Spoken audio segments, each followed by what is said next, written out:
The second city of England, traffic layers. Once you look beyond the slogans that describe a city like Birmingham, it can be quite daunting.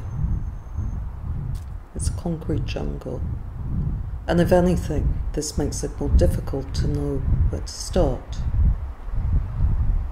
The city is a place where you can only relate to buildings if you pass them by car. You're surrounded by a ring road. Things fly over you. You step down steps into a subway. It's extremely disorientating. There's no visual sense of the space you're inhabiting. You cannot relate one side of the city to the other. On foot, it appears to you as a neck. There's a subway down the road to us, and that subway to me is the most terrifying place I can think of. You get down there and basically you're lost. You can't see around you at all. Whichever way you turn, you can't see. I'd rather walk across the dual carriageway. We ask, have to concrete in some of the underpasses. Yet we know many Birmingham subways aren't in the city centre. I'd really like to meet the man who designed this, who states, concrete in, block them off, fill them in. A lot of the excitement of the redevelopment of Birmingham was the lure of the car. As you flash by, it doesn't matter if the buildings have no features. From a car, the buildings appear as sculptures on the sidelines. Identified with modernism and with speed, the passenger encased in glass and metal. For them, the city looks safe and exciting as it flashes by. The city as we know it is based on assumptions of gender, based on stereotypes. The city is made with the driver in mind. Here, let's consider the social role of women within the environment, how housing contains design faults that require modification, how women's ideas are not built into new homes. We forget that the suburbs are part of the city too. If you're like me, you can walk anywhere. But you've got to say that the city is badly designed. In the end, the gaps between are not safe. Not for women, not for the elderly, certainly not at night. It can be frightening and difficult. Our cities vocalise ideas about community, street light and domestic life. They promise rural, romanticised paths, a business city to welcome a Rotary convention, where you can be at the centre of things, and there you'll find us, getting around the city, getting about the city, getting by within the city, the design of the city. Secretly, we know how vulnerable we are going into a subway or over the road. How vulnerable we are when we use the city, not when we merely pass through it. The difficulties we have bringing our children up.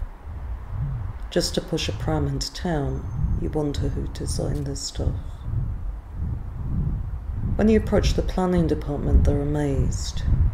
Yet they know a city like Birmingham would grind to a halt if women stopped working. I don't think at the moment it's likely to happen. Having said that, there are ways of making women's lives easier. Bus services 24 hours a day. Here we reinforce things that state women's place in the world. The change has to happen in society first. We need less violent spies, yet I wonder where that's going to come from. My perception of the architectural profession is that it's an English gentleman's club. I had expected to be trained to design buildings. Instead, I was expected to absorb a certain sort of culture. Architects are subject to the whims of the time. Here the plan evolved easily. It was clear. Really says a lot to design the building. The front elevation became quite problematic. We went around different buildings. We chose colours. That's how we get to design. Design by women, for women. How does a city tell you that about its character? The ring road inflated the cost of the land inside. It was left to the highest bidder. Dominated by chain stores, Birmingham is the most modern city. Yet we whisper, redevelopment is a cultural disaster. Being in places you're not supposed to be is a poor justification for assault. Day or night, it's a self-imposed curfew.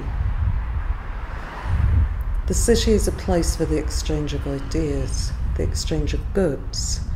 It does not exactly screw you, but it's harder for women. Here, the city implodes for me. It's such a wonderful building, I should do something with it. The windows put a veil on reality. I don't have to remain here and look through the windows when the city is mine. I'm driving now. If I stay late, I don't need to worry when it gets dark. Smooth surfaces with no detail. Unmarked by history, you can't tell one place from another. Privately, people feel let down. It's a different city due to how we use buildings. Texture, colour, scale. Texture, colour, scale. My subjective opinion of what could happen when you design and commission buildings? If the typical commissioner is the white middle-class male, they won't hear women's voices as consumers. Yet, I got seduced by the lure of the city. It was intoxicating. I wanted to turn it on its head, show strength, not vulnerability. Its texture, its colour, its scale. The ICC is part of the dynamic range of leisure and commercial facilities that meet man's needs. Through these dynamic international leisure and business facilities, Birmingham has emphatically declared its interest in business tourism, meeting man's needs for now and the future.